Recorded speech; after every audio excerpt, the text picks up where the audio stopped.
this impeachment trial as quickly as possible. If we have to clear the Vice President, then let's clear her. If we have to prosecute, then prosecute her with the evidence kung meron.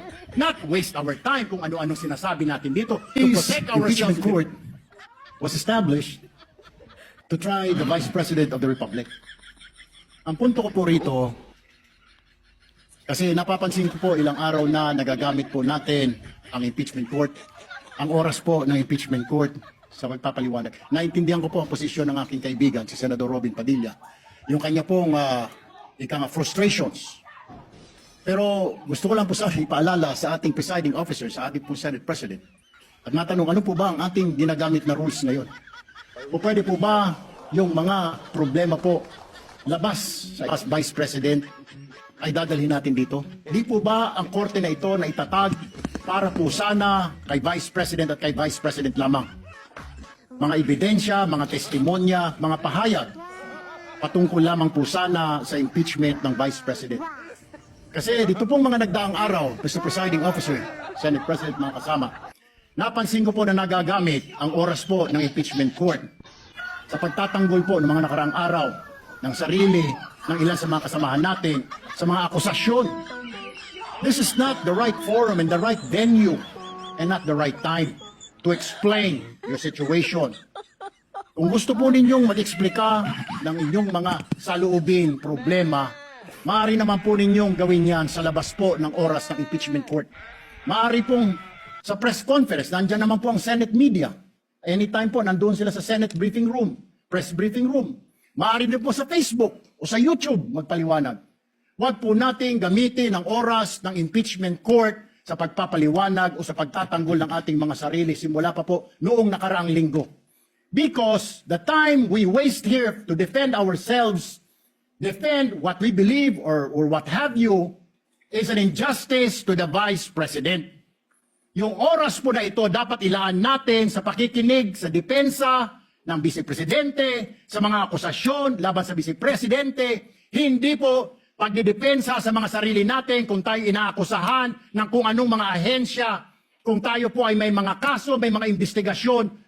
This is not the right forum, Mr. Presiding Officer, Mr. President, Senate President. This is not the right place. This court was established, was created, the impeachment court, for the Vice President and Vice President only. This should be her time. This should be her forum, not our forum here na ilabas natin ang saloobin natin, mga sagot natin sa mga akusasyon, mga kaso laban sa atin. And this is not also the time, Mr. President, Mr. Presiding Officer, na hanapin yung mga kasama nating nawawala, nakakulong. Dapat po doon sa Senado natin, sa sesyon natin, and not here in this court, Mr. Presiding Officer, Mr. Senate President. Kaya pakiusap ko lamang po sana sa ating mahal na Presiding Officer and Senate President, let us follow the rules. May rules ho tayo.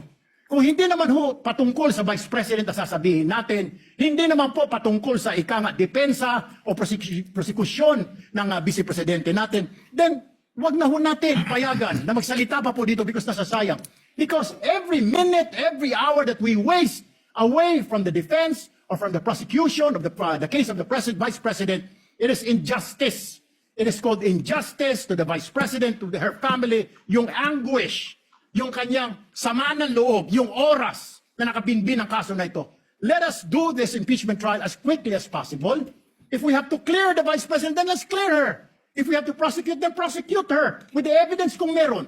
Not waste our time kung ano-ano sinasabi natin dito to protect ourselves, to defend ourselves. This is not the right forum, Mr. Presiding Officer. Kindly wind up, Mr. Senate Senator Judge President. Torrento. This is not the right forum for us to defend ourselves. Bring it somewhere else. Bring it to the press. Bring it to the social media, but not here. Thank you, Mr. President. Proceed, sir. I'm happy. Recognized. Thank you. I'm You happy. may proceed, sir. I'm happy. I finally heard Senator Judge Erwin Tulfo is concerned about the justice or injustice to Vice President Sara. That's good news.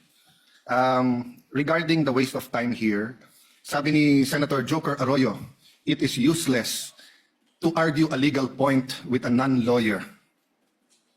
When Senator Marcoleta brought that up here, nagkaroon ng commotion. Senator Miriam stood up here many times and said, kaya ka nga nagpo 4 years na law school at nagbabar. So let me give my own interpretation.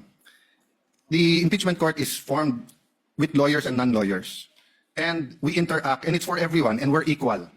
But if there's an engineer here or a doctor and they talk about medical principles, I have to either study and argue on medical principles. Hindi ko pwedeng sabihin, hindi, ganito lang yan, logic lang yan, etc. Di ba?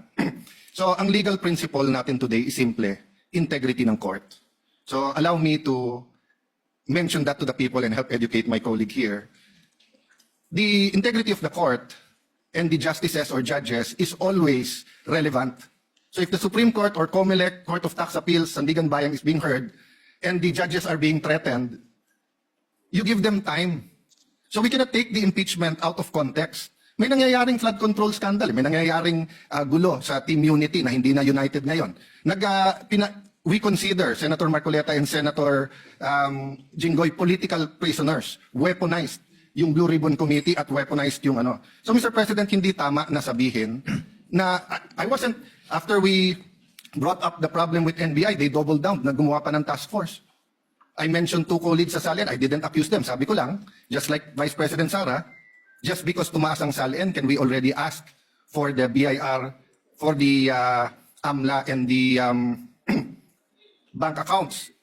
So sabi ko, yan ang i-discuss namin sa Monday. Nag-react na, nag-accuse. I did not take up your accusations here today. Si Secretary Vince Dizon, 3 beses na nag-verify sa Taguig. Sinabi na 3 beses na walang ghost. Ngayon, i-verify ulit. I wasn't going to bring that up, but then i-question ninyo si Senator Padilla. It was all over the news na hindi niya inintindi or he snubbed the ombudsman. I was going to stand up before Senator Erwin stood up just to say, may registered mail. So nung una pa lang, 5 minutes si Senator Tulfo. So I'll take the 5 minutes also if you don't mind. The gentleman may proceed and kindly be mindful of the time. Yes, I will now. So I'm just saying, Senator Padilla just stood up to say, sumusunod siya sa batas. Tapos, kaya humaba to, dahil nga, hindi importante ata dito yung integrity ng judge. Lastly, kaya sinabi kong it's useless to argue a legal point. Ilang beses ko na narinig dito, it's our job to clear or prosecute the Vice President. Hindi po. It's our job to try and to decide. It's the prosecution's job to try to prosecute, and it's the defense job to convince us na wala. Our job is to try and to decide. And when you decide, you acquit or you convict. Why is that important? These are legal terms. Hindi pwedeng yung nanonood na law student ngayon sasabihin, trabaho pala ng judge to clear or to prosecute. Thank you, Mr. Presiding Officer, Mr. Senate President.